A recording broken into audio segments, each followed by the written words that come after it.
Hey, what's up, everybody? It is Friday night, and that means that we are here for another episode of the Ghost Files Live. I'm coming at you this week from Pawtucket, Rhode Island, at my girlfriend's event venue, Remedy. So if you hear a little music in the background, it's because there are bands practicing downstairs. We're doing a little renovating this weekend, but pretty cool set this week, right? I mean, look at this. It like crops the backdrop bar light like perfectly. Got a little chain link fence, make it a little grungy. We're upping the production value here at wompstompfilms. Always reaching for new heights. This week, it's going to be a fun episode. As you know, I've been kind of throwing this show together every week and coming up with stuff, but situations definitely presented themselves in current events.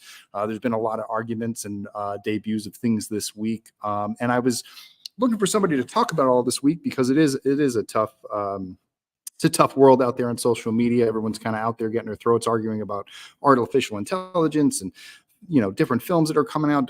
Let's not even get into the different fandoms of different films that want to kill each other and rip each other's throat out. So we're going to get to some good stuff with my good friend Cody Leach tonight. But before we get started, I just want to remind everybody, next week is the final week to pre-order your Never Hike Alone 2 Blu-rays. That's either the first edition or the Jarvis versus Jason upgrades, which you can do. Make sure to check out the Indiegogo, which there are links all over the place on the internet. If you haven't found it yet, I'm sure you'll be able to find it then. And also remember, you can support the page at links in the bottom too. Just remember to link and subscribe and share this with your friends. So with that out of the way, and without any further ado, I'm going to bring my good friend Cody Leach to the stage. What's up, Cody? How you doing, man? What's going on, man? So how long did the director brain in you take to find the perfect spot to shoot from tonight? Literally, well, I kind of knew I was going to be up here, and I knew that there would be things to work with. And as soon as I sat down, I was literally just shifting just basically doing this. Getting everything symmetrical. I almost cornered it out, but there was just something nice. There was something nice about this, right? Yeah. I mean, you got it all hooked up. You're doing this. You're a seasoned vet. All going in. I mean, you're doing this full time now, right? This is your gig. Yeah. Right? I've been doing it full time for just over 2 years. That's amazing. I mean, how long has it been since we sat and did our debate over when we kind of first got together? You've made 2 films since then, so a while.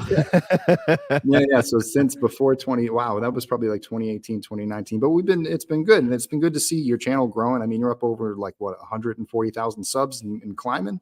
Yeah, just fractions short of 140, and it took me about 5 years and change to get the first 100,000, and then it took me or about 6 years and change, and then it took me 1 year to get the next 30. So it's a nice trajectory. Nice. Yeah, you're doing great, and you're doing God work, watching all these movies, sitting through them all. Are you mostly going to the theater, or you're getting invites and things like that now too? You getting to see stuff a little early and stuff? I'm getting invites, but I am geographically fucked because I'm 4 hours east of where they host them in Atlanta, or 4 hours north of where they host them in Orlando. So it takes it's got to be a really high profile movie or a really nice chunk of like a lead up before the release before I'll actually do it. So I've really only actually been to 3 press screenings, believe it or not, but I get invited to them all the time. It's just Savannah, unfortunately. This area is not really a big enough movie market for them to justify doing screeners here. I've asked, I've begged, but I haven't got there yet. Oh yeah, no, I bet, man. It's that was one of the things. I mean, I'm not in LA anymore. When I was in LA, you could get to stuff all the time. Yeah. And then out in now I'm closer to Boston, so there's some stuff there. So it's an hour drive to Boston, so it's not too bad. I got to see like Godzilla -1 up there, a really nice theater. So like the obscure stuff I can still get to because Boston sort of gets some stuff, but it's not like New York or Leicester. So I'm definitely gonna like be missing that for a while. Yeah. So I mean, for this week's episode, the reason why I asked you is because there seems to be like, I don't know. I think John Squires really put it today. He's like, everyone showed up on social media this week with like their boxing gloves on, ready to fight about something. Every week it seems, but yes. Yeah, but it is. And it does feel like it's every week. And this week's kind of big topic is artificial intelligence. And there's a really good debate going on because there's actually a movie that you've seen that is coming out very soon. I know you did a review on it. And anyone who hasn't seen it yet should definitely go check that out on your channel. And, there's 3 images in there that were used for AI art. And now the entire social media world is, losing their minds. So from your perspective, let's just talk about the movie. What remind me of the name of it, because it's blowing, like I can't even remember. Late Night with the Devil? Late Night with the Devil. So when did you get to see it? That was one of the ones I was lucky enough to get a digital screener for. I watched it last week, or maybe earlier on this week. I watched it like the same night I watched Roadhouse. It was either Sunday or Monday. So very recently. Oh wow! So you did 2 back to back. And Cody, I think your mic's cracking a little bit. Maybe might be something doing one of the things. Notice we'll get that figured out. But that's so wow! You had to do both things back to back. When you were watching the film, did you notice like the 3 things? Were you like, oh my god, that's definitely AI, or was it just things that just kind of went by as it went through? Can you hear me now? Am I good? Still pretty crackly. I've never had that problem. No, it's all right. Well, for the moment, let me. Yeah. I'll switch this over to the fun mic. Quality. There you go. Yeah, it's a little delayed, but I think at least it's not cracky. You might just need to turn it up a little bit. I know. It's like one of those things. It's like, why it's now? Live. Literally never had an issue. And then, it's all good. We'll go for the second. Maybe I'll come out of the stream and come back. Maybe I just need to reset. Yeah, why don't we do a quick reload? I'll take it from everybody, and I'll just do a little. I think I'm pretty good. So do you want me to knock you back out to the backstage for a little bit? Or do you want to give me just give me 30 seconds? Let me kind of shut this off, turn it back on. I'll be right back. Boom. The old did you try turning it on and turn it back? So while Cody does that, let's talk about AI for a little bit. Artificial intelligence has been one of the most debated subject in the last year. I mean, it was one of the fulcrum points of the strikes last year with both the WGA and SAG. And as you know, a lot of research has been done on AI. Obviously, artificial intelligence is stealing images from other people. It is recreating images, and people are having fun with them and creating images, art. And there's a big debate in not only Hollywood, but in life is how far are we going to let artificial intelligence go? And can artificial intelligence be used for in films? And where are they going to draw that line? Like last year when SAG was debating, they wanted to take the likeness of background characters, replicate them with AI, only pay somebody for 1 day of work, and then use them in what would subsequently be, 30, 40 days of shooting or something like that, or 10 days, just to reduce the body count of people on set, of people coming in. And you can see that from a production standpoint of wanting to reduce budgets and doing all these things. You see with the ridiculous prices of some of the, some of these big budget Marvel studios. You hear about $250 million budgets, $300 million budgets, but then you hear about, visual effects artists who are underpaid, overworked. Look at, the Spider-Man Into the Spider-Verse movies, notoriously known for killing, their post departments by going through all of that, all of that work. We got Cody back, so let me bring him in here real quick. Do I sound better? Sounds a little bit better. That sounds better. A bit better. Okay, cool. The only other thing I could think of is I'm uploading a video. Maybe my internet's just being a bitch right now, but hopefully that takes care of it. That's not too bad. I heard it cracking a little bit before. Basically, where I just left off was I was just basically going over that, Hollywood has been at war with AI for a year. Now, this small indie film comes out and we hear that there are 3 segmented, images in the film that are used as interstitials, correct? Mm-hmm. You've seen the movie? Yeah, it's like an old 70s talk show. So it's kind of like we'll be right back kind of, in between scenes. Like it's blink and you'll miss it. That's how insignificant it is in the grand scheme of the film. But yes. So and then when it went by, you blink and you miss it. Did you notice that it sort of had that look, or did it just look like art that you've probably seen before? It just looked like art. I mean, it's vintage 70s stuff, we'll be right back, or, the cut to a commercial kind of thing. So until it was amazing to see the discourse on the movie just shift, because it's been nothing but like insane praise and hype. And you got to see this, seek it out. I mean, ever since last year's South by Southwest. And then I dropped my review and I'm like, yeah, okay. I joined the conversation. And then the conversation's like, fuck this movie. And I was like, what happened? And yeah, when they said AI, I was thinking, okay, what was it? Was it maybe the special effects? Was it my mind's going in all these grand scheme things? And then when I actually found out what it was, I was like, really?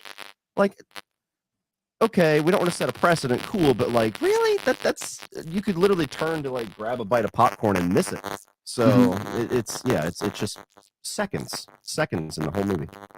Yeah, and so you see a lot of people like put like a lot of things in social media. They put a line in the sand, and it's like across this line you will not cross. Walter Sobchak's out there of the world who want everybody to market zero on AI, and then you look back at the situation, which this was done 2 years ago, prior to the discussion happening, and you have artists themselves experimenting with it, saying, "Well, what does this thing do?" Not even knowing, what really kind of neutralized it for me was the fact that they didn't just like set it and forget it.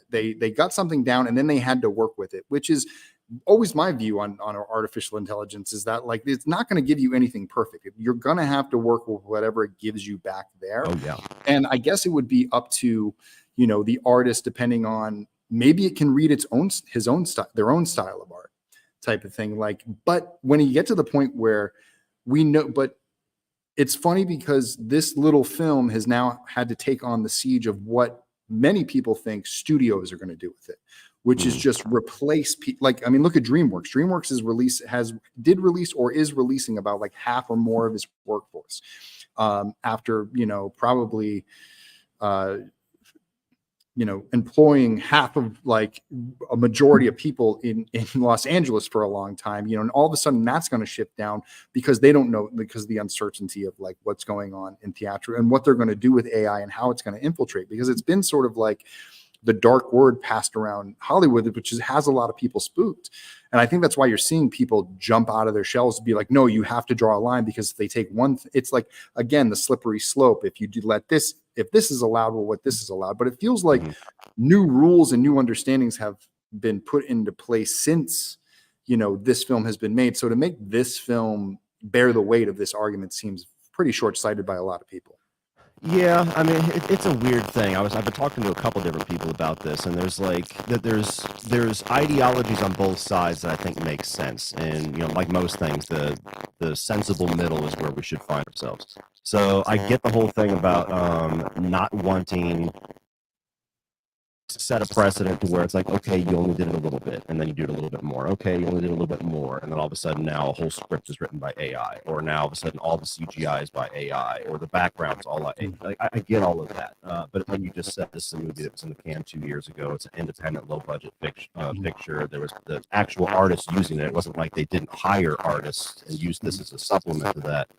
AI is something that's slowly getting integrated into every little bit of creativity that goes in the computer. I mean, hell, I've used little bits of AI in thumbnails. If I wanted to take a snapshot of this and I wanted to have more of your background, there's AI generative fills on Photoshop that give you more of the chain link events and all of that kind of stuff. So it's I think it's the best version of it. It's a nice little tool to help a person's workload. Just don't want it to be a replacement for the person doing the workload. Yeah, true. Cody, your mic is kind of crackling again, so I don't know if you want to check a few other things, but to kind of jump off your point there, I was going to say the same thing, because AI has already filtered into an artist's life in a way. Like, I have Photoshop and different Adobe products, which has an AI features in it, which if you want to select something in a Photoshop file and have it build for you, or like you said, the autofill type thing, where you're expanding edges of a frame, and we use those tools all the time as artists. And I think that one of the things that I don't think people really understand is that a lot of artists working in Hollywood, especially like concept art, storyboard artists, they're usually looking at other images anyway and tracing over them at first. I've seen it a million times of saying, hey, I don't really like, I know this shot exists, so I go grab it from something that I know because I want to start it off this way. And then they start their idea on it. A lot of ideas that we come up with are based on old ideas, just twisted new.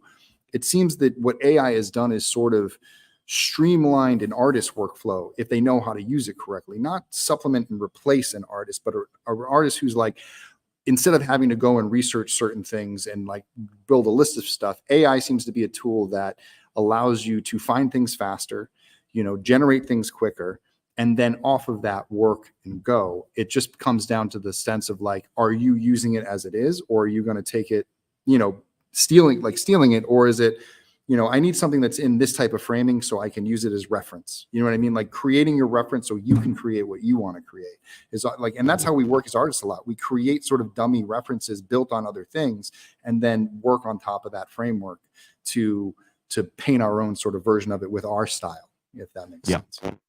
Exactly. I closed my upload thing, so am I sounding better now? No, it's still kind of cracking. I wonder if you Weird, gotta. because my headphones give me the exact reading of what's coming out of here. That's perfect. So I don't know what the hell. Could be. I mean, could be me and my crappy thing too. I'll try my best to mess around with it a bit. I'm sorry, I've never had this issue. It's all right. We'll live with it. Yeah. So So I mean, I guess when people are having this conversation, so I mean, where is that line of drawing it? Is as far as like if you're arguing with someone on Twitter about it, or if you're talking about it on on social media, and I mean, you see like. I guess the other side of it is, a few weeks ago, I saw something, I think by Southwest, where everyone was booing artificial intelligence. And somebody in the clip literally said, like, stop resisting and learn it. And it's like the optics on it are so bad. But also, like, I mean, as a human being who has watched Terminator multiple times, artificial intelligence scares the shit out of me. And I don't understand why we're messing with it. I feel like we've learned none of the lessons that have been written about in books and done in movies a million times over. It's just so weird that, like, we want to mess with this technology. It just shows the hubris of sort of the human species to be like, we know this is probably going to end with nukes, but I want this to write my legal email faster so I don't have to do it. It's a weird thing, man, because like we've seen technology grow. Like there's so many times when we see a sci-fi movie and we're just like, this is literally the thing they were warning us about 40 years ago, and we're just one by one we're doing it. And it's crazy to see. I mean, you get into the AI stuff. Did you see the Carlin special that somebody did with? Oh my God! Yeah, why? Yeah. It's bad too, and it's scary though because it sounds legit. And you even think about just like smaller scale things, like not you get away from nukes and all that. You think about like just how sensitive culture is and everything now. Like if somebody has an issue with you or me, we've got tons of videos out there. They can literally just rip the audio, use all these different words, and have a voice that's out there us on like a racist rant. Be like, look what I learned, and it's insane. It's getting worse now. Yeah, let me see if I'm doing anything wrong here. Yeah, I mean, usually I have something to point towards that's doing it, but just making sure that I'm not creating everything on my end is normal. Echo. No, that's something weird.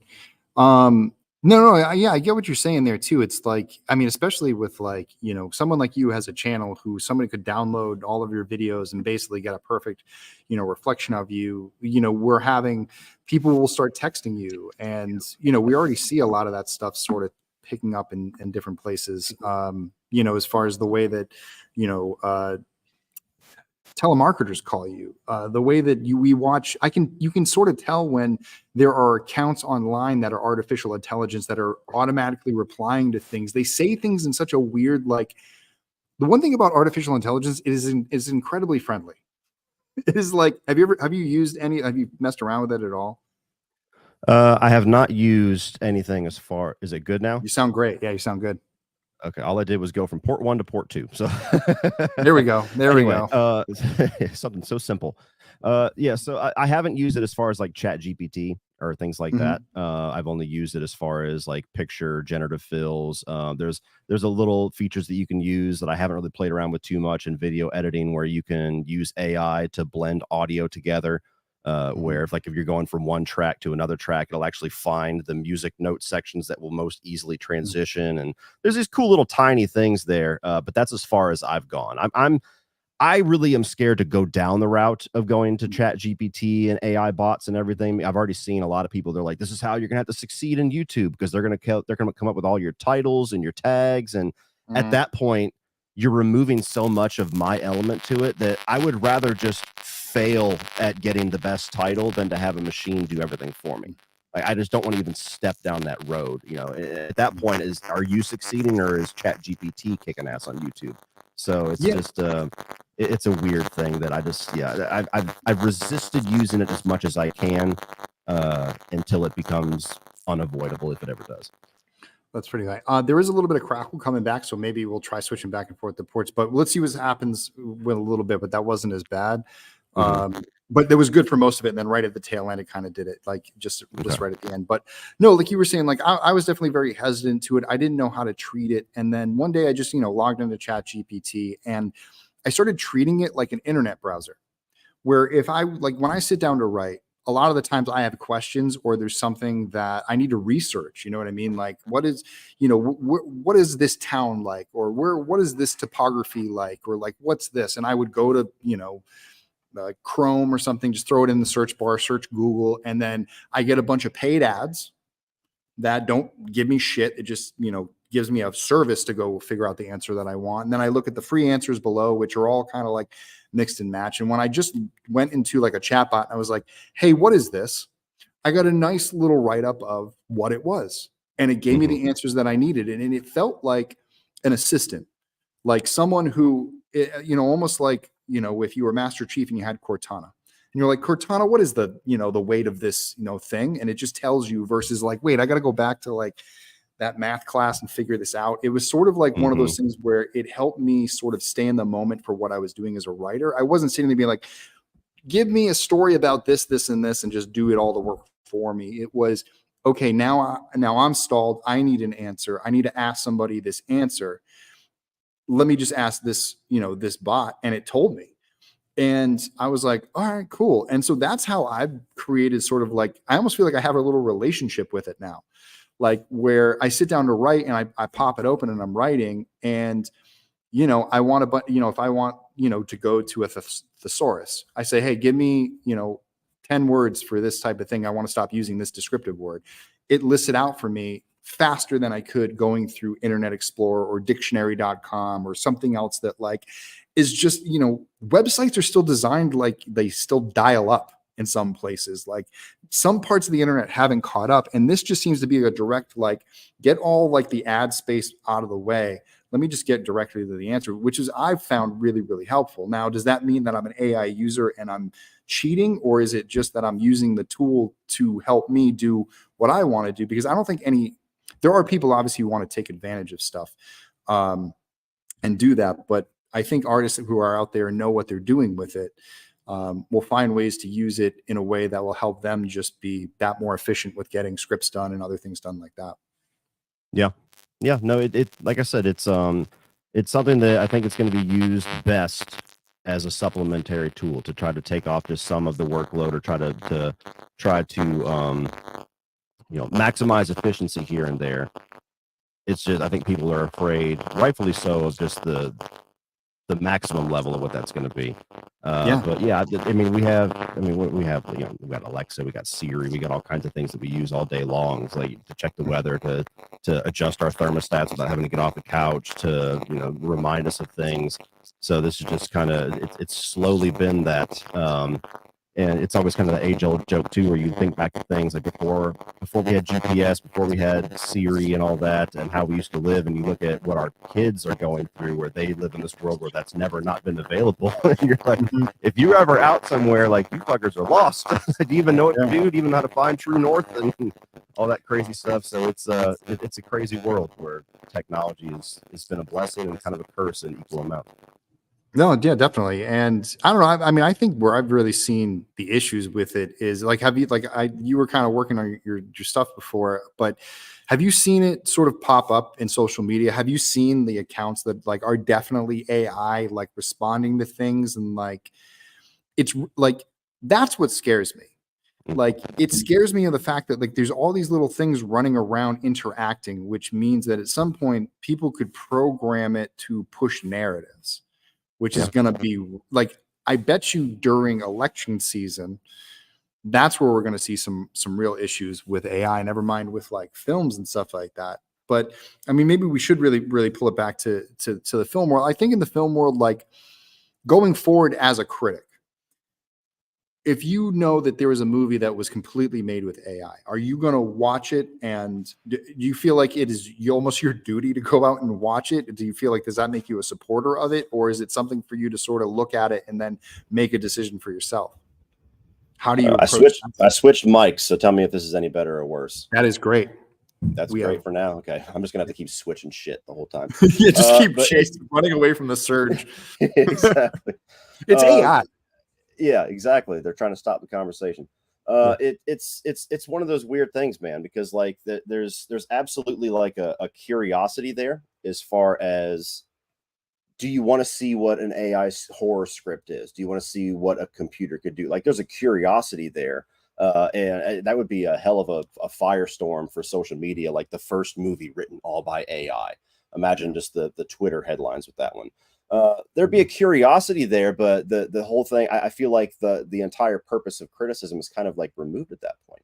Aside from just the joy of discussing movies, you know, you want to critique a movie so that people kind of get an idea of what the audience is experiencing, maybe adjust some things, do things differently next time. Like, what are you going to do when a computer's running everything? Like, put my review into an algorithm and say, like, see what he says, and if you agree, and then it'll go Skynet and just send a nuke over to my house and get the problem out of the Did you see what he said? Yeah, the franchise future is secured. It's always that classic shot where like the white light inside the robot turns red. It's like reading the review. Exactly. So there'd be a curiosity there, but it would feel weird. You know what I mean? Like, you always know there's a human at the end of what you're talking about. Like, somebody made this script decision, somebody chose this shot, somebody cast this person. Mm-hmm. And now if a computer's doing it, it's like, well, this is just what happened. I don't know. And so it'd be a weird thing to navigate. Yeah, but it's like, I can only imagine that it's light years away from being able to like say, hey, go make the movie and it will make sense. I mean, like, it's funny, like, you can spot AI art. Like, I was looking for a photo like a few weeks ago for a thumbnail for this. And I was like, I'm just looking for a guy on a lake. Like, I'm just looking for somebody in a canoe on a lake, because it had to do with the Friday the 13th script that we were reading that night. And, an image came up in just a normal image search. I wasn't looking for AI.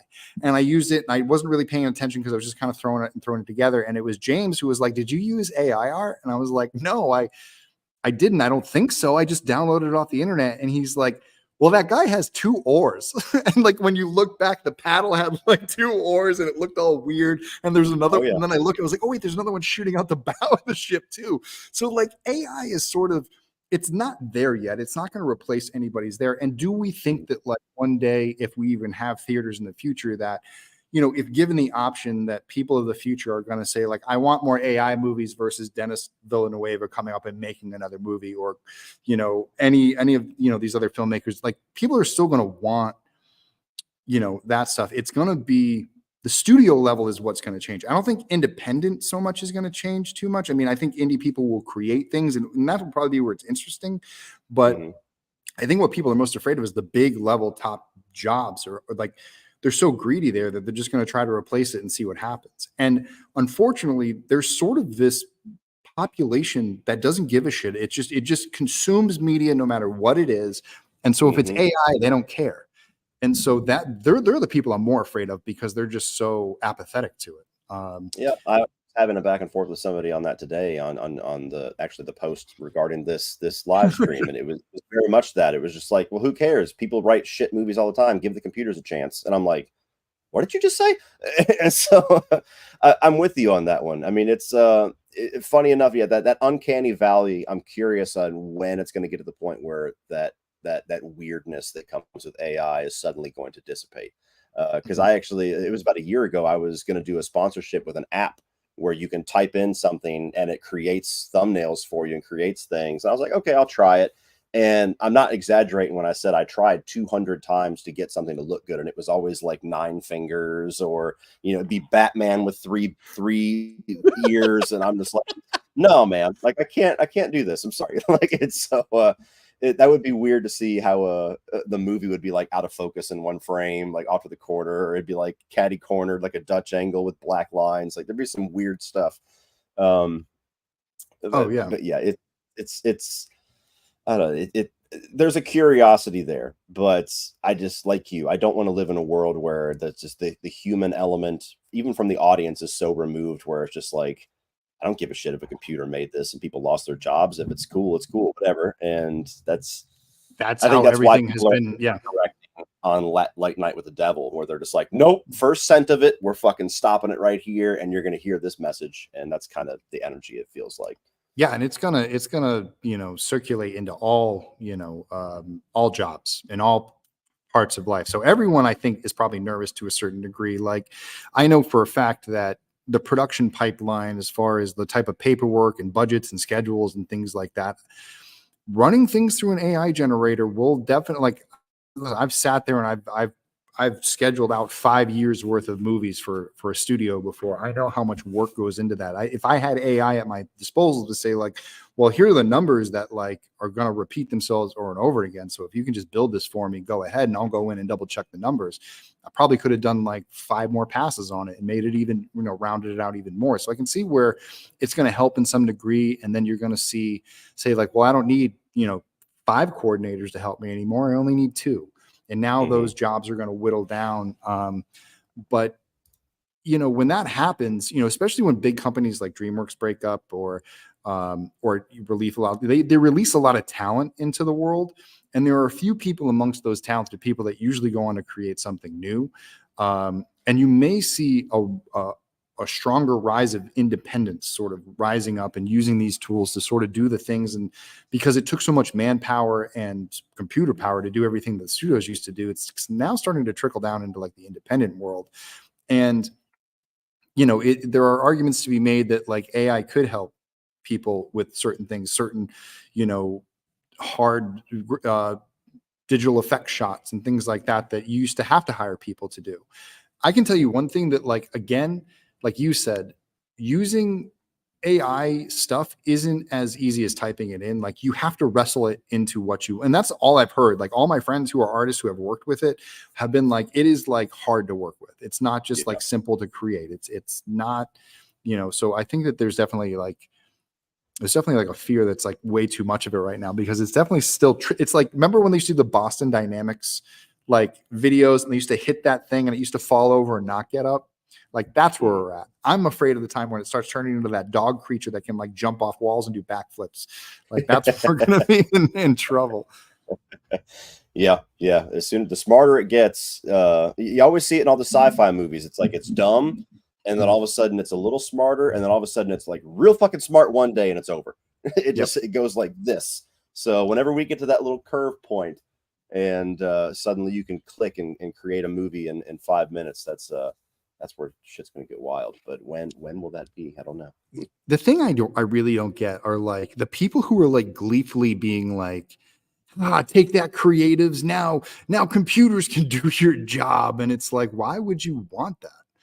Like, who wants to live in that world? Misplaced anger. That's the internet in a nutshell, man. I mean, they go see a movie, they see something they don't like, and suddenly it's like, everybody that worked on this, I hope they lose their jobs and their homes, and the studio now is my enemy. And I don't know, it's a weird era where people love to be outraged, and if they don't have something legit to be outraged about, they'll find it, and whether it's this big or not. And it's crazy to see. I mean, like, Twitter is kind of the home of it, where you get the quote tweet game going. All of a sudden it's dog piling, and it's tribals, and it's seeing somebody like be that removed from it, where it's just like, I had one bad experience, or I didn't like one moment in a movie, so I hope this whole industry burns. Like, that's the craziness that that you'll see on a daily basis.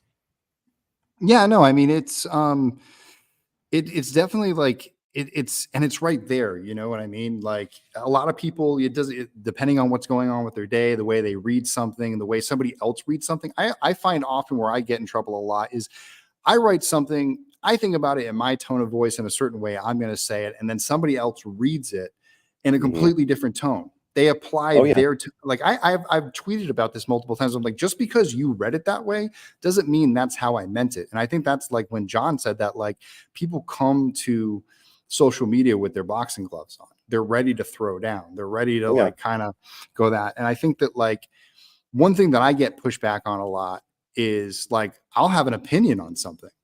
And the first thing somebody feel like, hey, you make films. How can you have an opinion on another film? And I'm like, did I stop being a fan of films?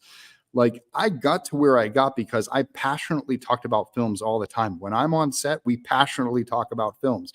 Like, just because we talk about it, or just because we feel a certain way about a film, it doesn't have to be personal.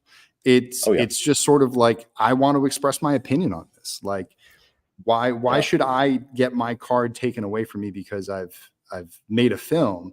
Like, I have to support everybody now? I have to champion everybody who picks up a camera, and say, go for it. Like, if I don't like a project, like, I'm going to talk about it and talk about why. And I'm not going to hold it against anybody other than the fact that, it's, it is what it is. That's just how I did it. And then, and sort of like, and that's just sort of where social media takes everything. I think, like, it's so weird that people jump on everyone for, the minute you say something, and you kind of experienced this recently. It's like you say something and you're entitled to your opinion. Everyone's entitled to their opinion. And then the quote game starts. And then you see, the groups of people attacking other people, and then people get defensive. And then you're all of a sudden you're having a conversation with 12 different people, trying to explain yourself, typing the same thing 12 different times, getting frustrated, talking with people. And then you're like, fuck it. And then you just drop the phone and walk away. And then you let people like feast on your corpse, and you get up another day and you get back to it. It's like, it's exhausting. Yeah, it is. And it's crazy, man. Cause like you said, I mean, you have the whole thing that's a very real issue where you can't read tone in text. And so you could say something one way in your head, people read it a different way, and it becomes two completely different statements. And then, now we're in this era where nobody wants nuance, nobody wants forgiveness, nobody wants anything like that. So even you coming out and saying, hey, I really meant it this way. No, you didn't. Must have been this way, because this way is an asshole and you must be an asshole. And that you have people unpacking every single individual sentence within a paragraph. Like, what are the 18 different ways he could have meant this? And then, like you said, once you start getting into the dog pile game, now it's no longer a conversation between two people. Now it's you against a firing squad, and nobody cares when they're holding the guns. They just want to know when to pull the trigger. And so it's just, it's a dangerous thing that not everybody can navigate. And it takes patience. It takes a lot of self-control. Because as you said, once you get to that point where you get frustrated and you're like, fuck it. I mean, there's a lot of different ways you could say, fuck it. You can walk away, or all of a sudden now you start becoming that person that they thought you were going to be. And you're getting inflammatory, and you're using personal insults to battle their personal insults. And it's like, ha, got him. And, and nobody there is sensible of like, okay, you told me all of these things. You insulted me on all these different levels. Now I say one thing back and I'm the bad guy. Like it goes that way, whether you're in the YouTube comment section, the Twitter feed, Facebook, and just no good comes from it. No good comes from it at all. And you only have, and if you look at it, anytime you try to talk to anybody online, there's really only so much you can say at once. Like if I sat down and gave somebody like a diatribe of like, let me break this down for you and really get into the nuance, it'd be too long, didn't read. And if I try to jam it in a sentence, it's like, wow, this guy's a dick. Like he thinks he knows everything. And it's like, well, where's the medium? Where's the medium on saying like, I'm coming at it from this way and having discourse? And that's the one thing I like. I've always loved, that's why I miss forums. Like forums used to be best because you used to be able to get up on a soapbox and say, you know what? I watched Friday the 13th part 3 today and I have something to say. And then you would write a paragraph and everyone would read it. They'd shit on you. Then you'd shit on them. And then everyone would laugh. And then it would be, and there was sort of like, what I miss is like, or what I used to love about it was there was people making fun of each other. There were people on different sides of a debate, sort of like, with good points to make and bad points to make and calling each other out and all that stuff. But it never got contentious, and it was never like the seething fists of justice that needed to rain down. It was always just sort of poking and prodding each other. And I'm from the Northeast, and so people are very blunt up here. I scare people sometimes with I think how blunt I can be and how I just speak my mind and shit. So it definitely, it's like same thing. And so when people kind of hear you say like, no, I'm going to talk to you like we're in a bar. That's what's kind of we talked about before this. I was like, yeah, man, we're just going to sit down, like we're grabbing a beer and say, hey, how did you hear about this thing? And then have a discussion and show that like we did with Friday the 13th many years ago, that you don't have to go to blows about it, that there's a conversation to have. It's not life or death right now.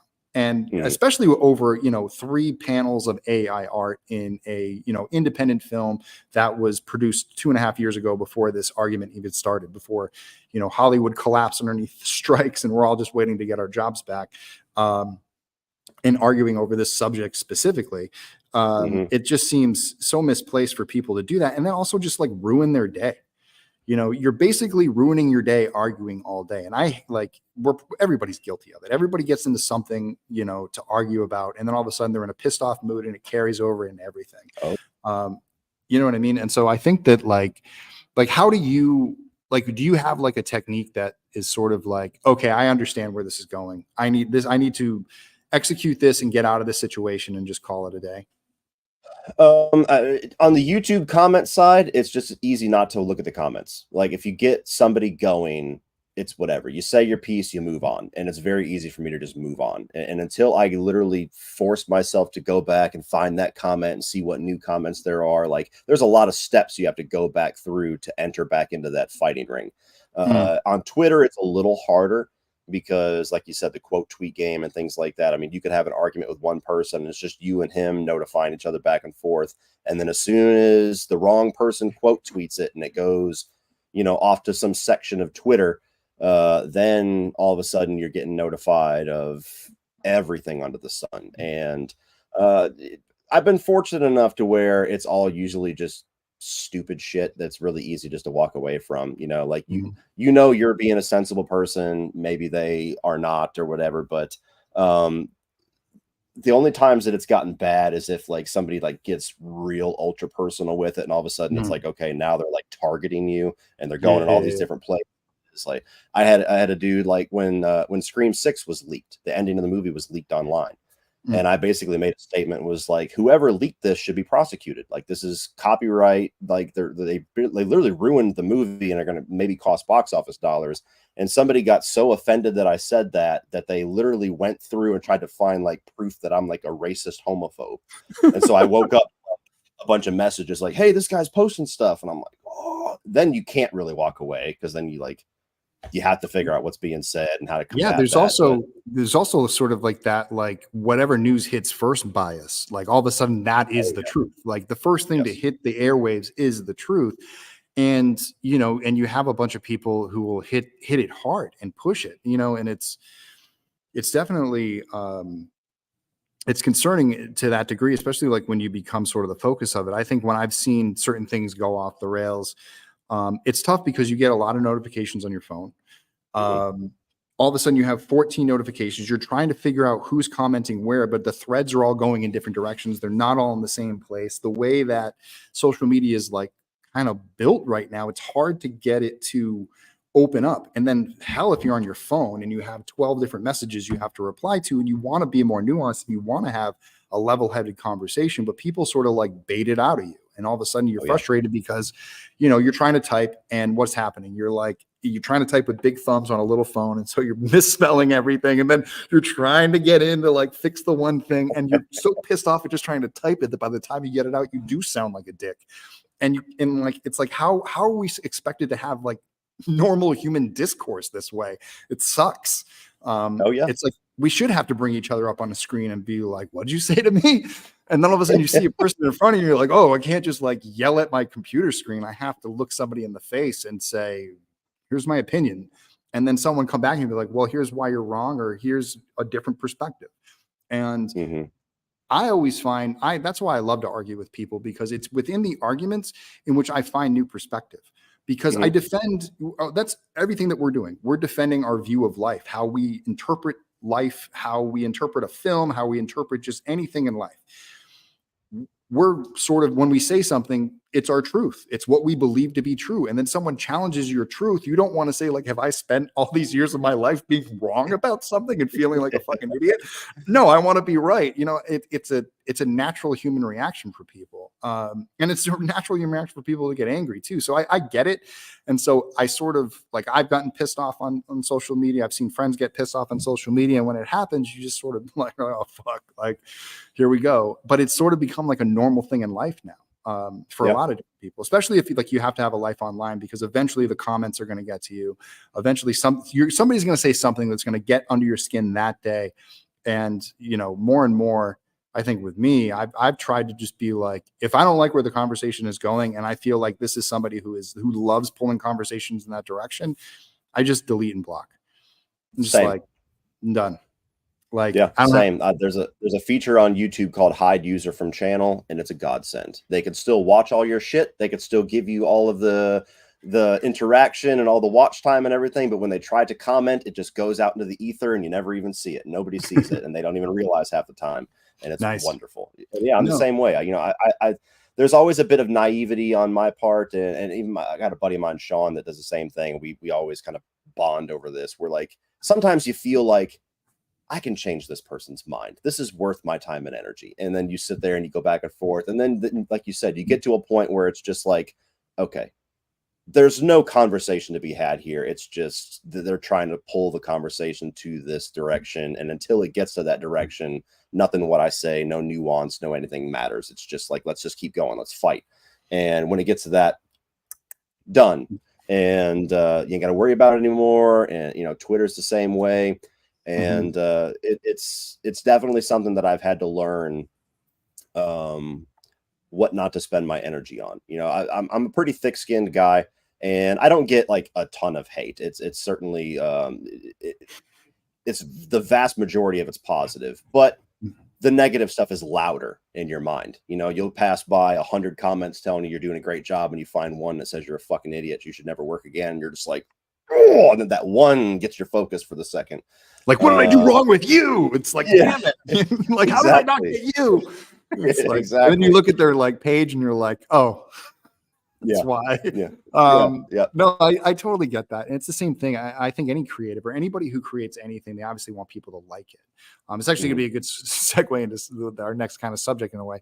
And I do that too. Like, I'll get a million positive comments on Never Hike Alone, and then one person's like, this sucks. And I'm like, fuck.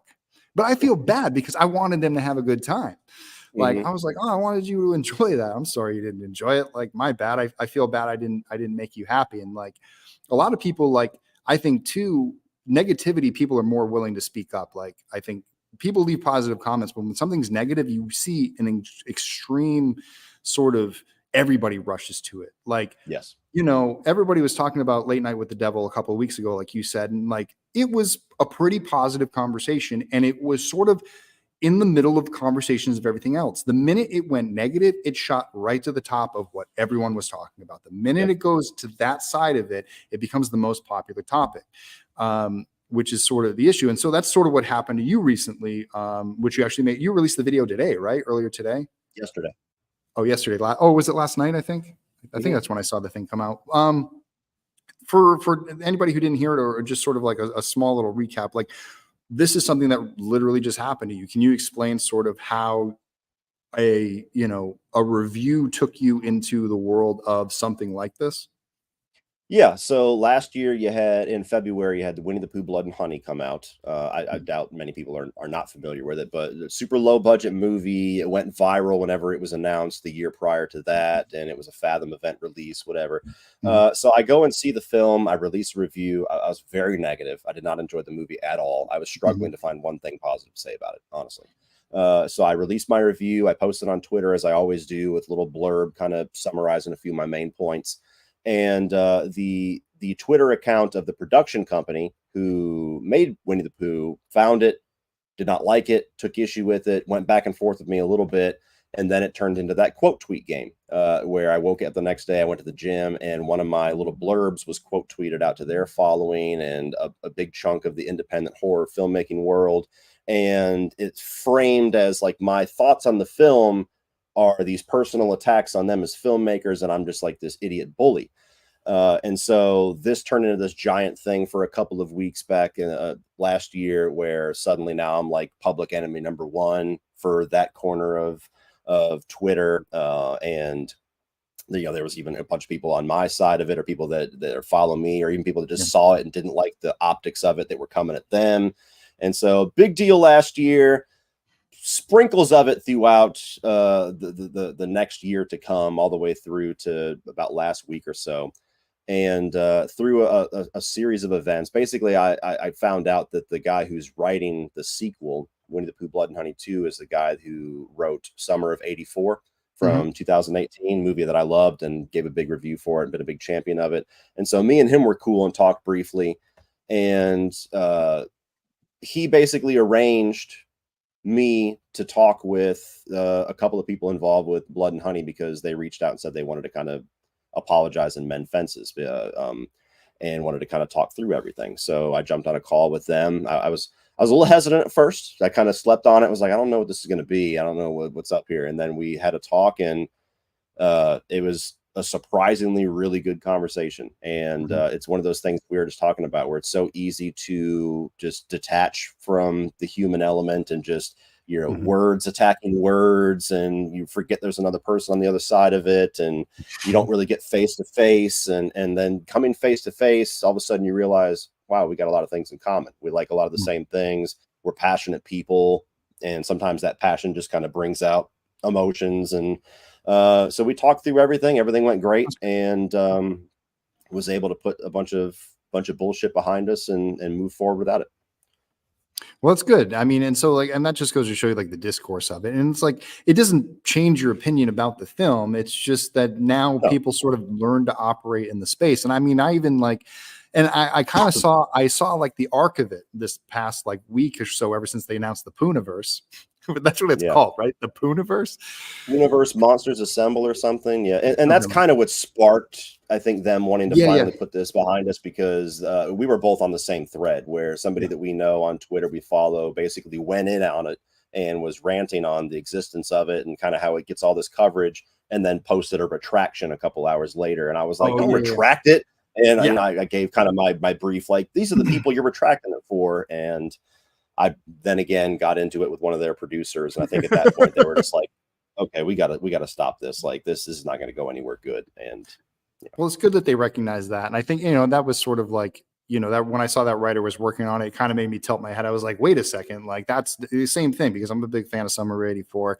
One of my favorite movies from the last like 10 years, as far as like the new wave of horror things coming through independent. Absolutely. It's like great film. And it made me question, like, wow, like, why? Like, you know what I mean? And I remember when I saw it, my reaction was, you know, I woke up in the morning and I saw a poster with, you know, that basically said that Winnie the Pooh, Tigger, Bambi, and like Pinocchio and all this stuff were just going to be turned into these horror things. And I was like, what the fuck? Like, what is this? And I think that is a perfectly legitimate response. And for a lot of reasons. I look at things, you know, and it's, of course, anytime I say anything negative about any film, it's always like, why do you hate other filmmakers? Like, I don't hate other filmmakers. Like, they can do whatever the hell they want. It doesn't stop me from doing what I'm doing. It's just that as a fan of films, like what I remembered of the Pooh movie was that like it got hammered, that nobody thought it was good, and I never expected to see a sequel. And then a sequel got announced, and I went, oh, I guess they found an audience and it works for them. I didn't realize that there was enough money in that tank to do an entire Avengers style universe. And there was like, I think a lot of people would have a lot of questions, you know what I mean? Like, how does this work? And as somebody who's done fan films, I sort of know what that's like when people are like, why would you go through all this effort to do this for something that obviously like they can own it because now it's in public domain, but it's not something that they created, and it's not something they're twisting something that is already there. There's almost an artificial intelligence sort of snatching of IP in a way out of a technicality that they're able to, you know, benefit from. And I can see other filmmakers being upset because people work really hard to get funding for their films. There are really good filmmakers out there who can't get funding for their films. Like when I'm thinking about them doing a Bambi killer movie, I think about Kevin Smith, who still hasn't been able to make his Moose Jaws movie. And I'd much rather watch Kevin Smith make Moose Jaws in Canada than this group make another one of these films, because I'd rather see one thing than the other. It's nothing against them, because guess what? In the end, they got the money. And I thought the funniest thing with everybody getting mad was, and I was trying to, you know, explain this, was like, you don't understand. All of this negative publicity is exactly what they want. Because like I said before, negative rises to the top. Everybody's talking about it. You're either going to get people who are counterculturists, who want to join this movement, which I've seen many do, and they're going to follow this movie because it is this way, because it is this depraved, because it doesn't make any sense, because it shits all over Disney. That's why they love it. And not to say like I'm a big fan of Disney or Winnie the Pooh. I have no use for it. And I think a lot of people in their lives just have no use for those films. So to see something that big, and a lot of other filmmakers being like, oh, if I could just get money for my project, they probably said that. But if you have an opinion on it, like I said the other day, like, I know who you're talking about. They're a very good filmmaker. They've made, 3 of the best independent horror films in the last, I saw their film, when I went to my first film festival was when he had made his debut with one of his films. I'm not going to like dead name him so people start running his way, but I just said like, it's okay to have an opinion. Like it's okay to say like this, because it has to be said, because in the other side of it, I think that it's good for, like, when I was doing fan films, it was good for me to hear some of the discourse from other filmmakers to be like, I've been trying to raise money for my original project and this fucking fan film's getting money. And it made me kind of care more, to be like, all right, like, I'm lucky.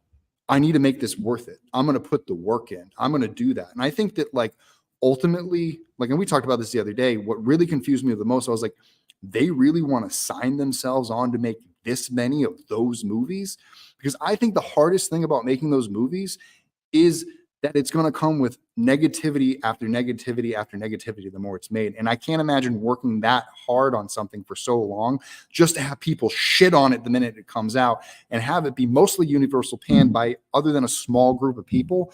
Like, that's got to be hard. And I imagine that's probably one of the reasons why, you have a successful channel. Your voice is probably one of the loudest to say, I saw this movie, and especially like someone, as a filmmaker, we want the bigger YouTube, critics to like our films, because that means more views are going to come our way.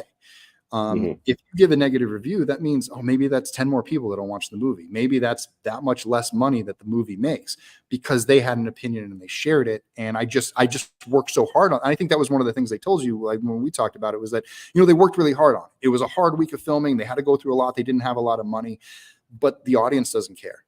The audience doesn't care how hard it was. They don't care about those stories. Maybe a few people do when they go behind the scenes, but for the most part, like, what's on the screen is on the screen, and you have to live or die by that. Like, I've worked on animated films for 2.5, 3 years, and they went out and nobody saw them. Can I tell you how, like it broke my heart? I was like, I stayed weekends, gave up traveling to see my family, like killed myself, and nobody cared. It's really sort of there. So, I mean, it can be a tough road. And so when I say what the fuck, I mean, it's for a lot of different reasons. That's one of them. I'm like, wow, they're gluttons for punishment because this is going to be a wild ride for them.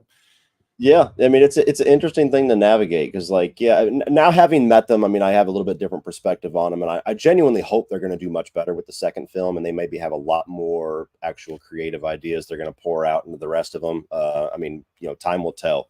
But, previous to us mending fences, I just, from the get-go, I had a very cynical outlook on it, where I was like, very clearly this movie is made on the cheap to capitalize on the controversy, to get money, to make more money. And a lot of people, I think, saw that, because when they actually went to go and see the film, most people were not very happy with it. And it didn't help that it was a Fathom event, so you literally had to pay double the ticket price to go and see it. So that also added kind of fuel to the fire. And go ahead. Oh, go ahead. It's an interesting thing to navigate, as a critic, because, like, there's been a lot of conversation here recently. A lot of it was sparked by a video that Chris Stuckman did maybe a month ago on, like, the merits of criticism, and is it mean-spirited, and do you have to take into account how hard people worked on it when you have the final result? And I was talking with you. I always relate it with a food analogy. If you walk into a restaurant and a roach goes across your plate and your food's undercooked and you get food poisoning, like, do you not have an obligation to tell people that you had this experience? Or are you supposed to be like, well, the cook's busting his ass back there, so I'll just take this one on the chin? It's just not that way. And the art, film industry and art in general is really the only industries that try to have that cake and eat it too, where it's like, we want you to pay money for your experience, but don't tell anybody about your experience unless it's good. And it's just not the way that it works. And so, it's going to be interesting, because the movie's got a lot of negativity already attached to it because of the response of the first film. There was a lot of people that just don't like the concept of, quote unquote, bastardizing these children characters. I mean, that was part of the reason why, they were talking to me about why it is that I kind of got both barrels unloaded on me, and they were getting death threats and they were getting all this negativity before the movie even released. And I can imagine that hasn't really slowed, or it's not going to slow the more this goes on. So it's an interesting path to take, where you're now attached to something with so much negativity to it, and you're dumping all your resources into it. And now you literally have a whole phase of films that are announced over the next 2 years. That's a lot of work. A lot of time, and I feel for them. I honestly, I genuinely hope the second film is better. I still haven't decided if I'm going to see it or not. If it is, then they're going to get a good amount of relief, hopefully. But if it's at least not at a Fathom event. Yeah, exactly. If it's not, I mean, yeah, I'm with you, man. It's just like, you've got all this money, and should we make a Bambi movie and a Neverland movie and a Pinocchio movie and a Monsters Assemble movie? I don't know. There's an audience for it. There is a defenders of it. There is people that love that. But is it worth it? I don't know. I think it's not the path that I would take, but yeah. Well, Mitch brings up a good point, which is people who get angry about such things are upset that someone else came up with such a simple idea. And I do think to a degree that people do get upset, but at the same time, like, sometimes just an idea comes across a table and you're like, no, thank you. That just sounds like a bad idea. Or like, again, like, with Never Hike Alone, people told me that was that it seemed like a bad idea at first because of what had come before. And I knew that I took a stance when I was making it to be like, well, I need to make this as good as possible to buck that narrative, and did everything that I could to make sure that, it came out as good as possible, because there was only going to be one chance. You only have one chance at a first impression. Yeah. And so like the advice that I always give, and if I was sitting somewhere around them in a circle, if I had watched the first Winnie the Pooh and it was sort of off the rails, I would have said, do you guys really want to share this with the world? And I would have been wrong because I made a ton of money with it. But if they wanted to make that lasting first impression, were they willing to go back into the mix, raise a little bit more money, do some things to improve things? Or did they think that they had enough to, and they obviously did, but is that what they're going to do now? Are they going to keep pushing them out the way they were? Is there a want to improve? Is there passion for this? Is this really just sort of like, yes, this is what I want to do? You know what I mean? When I was growing up as a little young filmmaker and I had my camera and I wanted to go make big budget movies, the one day I said, one of those days that Pooh's going to fall right into my hands and I'm going to have him rip everybody's fucking head off. It's going to be great. I can't wait. You know what I mean? Like, yeah. There's a story to it because it's such an odd thing to do, that, like, yes, these characters are falling into the public domain, and the first thing they do is run with them and make these like crazy horror movies with them, which is kind of hilarious. Which again, like to quote John Squires, he was like, this is what horror does. Like, it goes after those things and does it. So they are taking time-honored tradition. I think that for them, it's, obviously all the negativity sucks, but they got to lean into it and just use it to their advantage and just like laugh at it and be like, yeah, we're here to just piss everybody off. It's just go out and do it. And I think they're starting to understand that and lean into it. Like, for the vibe that I got, we really didn't talk about the movies at all. I wish, if we get into a phone call again, it'd be fascinating to talk about a lot of the things we're talking about here. Like, what's your real passion for Winnie the Pooh? Like, go. But what they seem like, at first there was a lot of emotions tied to it. There was a lot of, sensitivity to the criticism. And I think now they've learned, like, okay, this is the path that we've chosen. It's inevitable. We either got to have fun with it or we're going to be fucking miserable.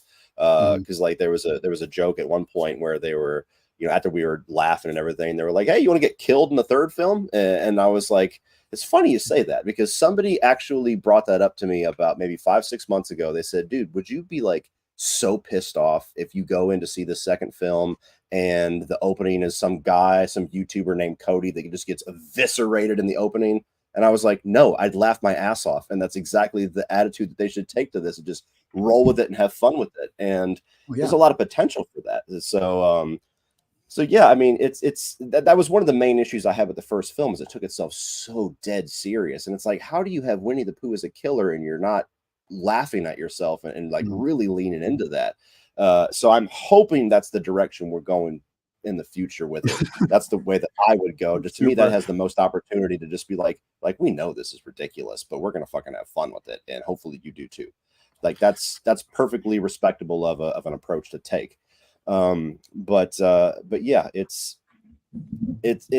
my fear for it And time will tell whether this actually happens. My fear for it, just having seen that first film and having the reception that I did with it, is that now everybody and their mother is going to jump on this. Now we're going to get every public domain character, and like horror always goes through these phases where something hits and then all of a sudden it just gets burned out until everybody hates it and then it goes away. I mean, we had it with found footage, we had it with a number of other things. And so my fear was that, okay, Winnie the Pooh hit it big, made $5 million plus on less than $100,000 budget. Who doesn't want to make that kind of profit? And so now we're going to get fucking Mickey Mouse and all this other stuff. And it's going to be just a lot of no effort movies. And it's going to just tarnish horror for a little bit. Hopefully that's not the case. Hopefully there's a lot more effort put in. Hopefully there's, you know, there's a movie that more people enjoy. But like whenever we had New Year's Day, January 1st, there was already news reports that Steamboat Willie is falling into the public domain. And there was a bunch of jokes all throughout December. And we didn't even make it to lunch on New Year's Day. And there was 2 announced films and a trailer ready. And it was like, Jesus Christ. And so then it becomes just an idea of like you said, where's the passion? Is it about, this is a fun idea, let's jump on it? Or is let's get this out as quick as possible? And and I think that like, and what you're talking about here too is like, there's only so much space in the social narrative. There's only so many theaters in a movie theater. And it's when these projects sort of take up that space. They're taking up space from either original ideas that somebody worked really, really hard. Like it wasn't just like, okay, take it and come up with something. No, yeah, you gotta, it's not just like put Steamboat Willie on a poster and go. You do have to have some type of thought of what to do with him. You do have to some type of creative medium to create what you need to do. There is effort being put in there, but the effort is obviously not over a love of it. It's a love of money. It's definitely taking advantage of that. And so there's sort of like this ickiness to it in the sense that like the only reason why you're here is to collect a buck. The only reason why you're here is to try to sell it out. And your mission here is in quality. And I know I sound like a hypocrite saying that as a big fan of Friday the 13th, but again, I think as an optimist, you would think that over time people would learn or just want to do better. But I guess times don't change in a way. This is just sort of the new, those things already exist. And for, every Winnie the Pooh, there is a Wolfman by Lee Winnell that is coming out in the future as well. And it's not that these films are taking away like the really, really good films that we do have to look forward to. And the really wacky shit that's coming out. Like I'm really excited about Godzilla versus Kong, or Godzilla times Kong now. I don't know what that equals to. It's or Godzilla and Kong, I guess that means. There's lots of good stuff coming out, and lots of good. I mean, Godzilla -1 came out. You know what I mean? That's another low budget kind of thing that came out and blew everybody out of the water in a different way. There's always going to be a balance.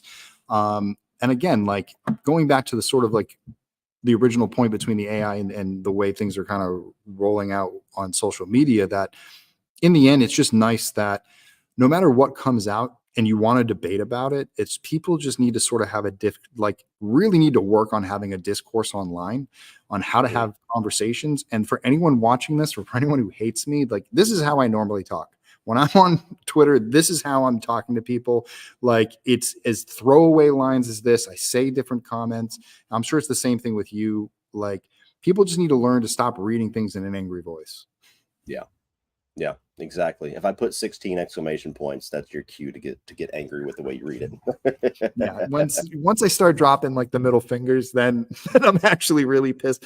If not, I'm usually laughing, like I'm so used to like, I don't know, you probably the same way. Like you grow up with friends, like you guys just made fun of each other all the time. No one was that's safe. a total guy thing to do. Guys, that's your best friends. You just tear each other down in the most fun, innocent ways. Yeah, it's what makes it funny. And I think that like, you don't have those familiar with people online, but that's just sort of your sense of humor, and it's built off of that. And I think a lot of people just need to like lighten up and let it go already, because I don't know, it's getting tiring. If it wasn't for the fact, and I'm sure you probably feel the same way, if it wasn't for that social media was crucial to sort of doing what you need to do. Like you need to get up, you need to do the post. It's part of the work. It's part of the cycle. It's like getting into the stream every day. It's tough. It's tough to be in that world and to be around it, because you're just surrounded by that negativity. And sometimes it sort of like just rubs off on you. Yeah, yeah, absolutely. Yeah, I'm somebody that I say it all the time. I wouldn't have Twitter and Instagram and half of these things if I didn't need to. Like, it's a marketing tool first, and then I get everything that comes with it. The only reason I even had a Facebook, and I was years after everybody else kind of jumped on the train, was just to kind of connect with family members and friends that I didn't see anymore. So it's it's a blessing and a curse, like most things. You got people that use it right and people that use it wrong, and unfortunately there's no filter for that. You just got to have to experience all of it at once, and block one person at a time. Yeah, definitely. It's definitely there. So yeah, as things go forward, like I don't know. I just know as AI comes out, there are going to be there are people at all points of the industry that I know are going to be watching over it. Friends of mine who are like VFX supervisors or other people who work in production and things like that. I don't think anyone is rushing to get anyone or anything replaced right away, because it just, first of all, they'd lose a ton of money if they did that, and second of all, there's just too many people who want to create things. Like AI is not going to stop us from creating stuff. And I think the weird thing is, and we can kind of talk about this a little bit, it's just sort of like, I think if AI really is going to fuck anything up, is that if they are going to be able to create massive amounts of like, because obviously if you're just going to program it and it's going to make it, it's probably going to take a while to render it and do all those things. That I'm sure that's going to take a while. But now my biggest pet peeve with everything, and I think the real issue, is that like there is no answer to streaming versus theater yet, of what is going to happen or what happens if theaters do die, because I'm not very thrilled with the streaming experience as it is. Yeah. And at the same time, just so everybody knows, studios are like bleeding money. The streaming model doesn't work for making money. It doesn't work for paying people. It doesn't make any sense. If I have a $7.99 or even a $29.99 subscription to HBO Max and I watch 3 movies that month, well, maybe those 3 movies get a split of my $20. Or if I watch 100 things that month and 50 episodes of The Sopranos, does my $29.99 get split up into fraction cycles? Like how does that work? And how, like, it's insane. And they're creating all of this content. Like, they're just shooting themselves in the foot, because everyone is like, if there's too much content, we're all watching different things, and none of it's earning its weight in gold, because you have these films and these streaming series that are, like, I think C on Apple is like $20 million an episode. Have you ever seen an episode of C? No, never. I don't know anyone who's ever watched. I don't know anyone who's watched it, but Jason Momoa is in it, and I think it's about a world of blind people. Has anyone in the chat watched C? Like, $20 million an episode, Apple, what are you doing? Like if you're gonna make it, you gotta watch it, but there's no way to really guarantee, like. But then there's Stranger Things, you know what I mean? Everybody shows up for Stranger Things, and so it's such a weird world.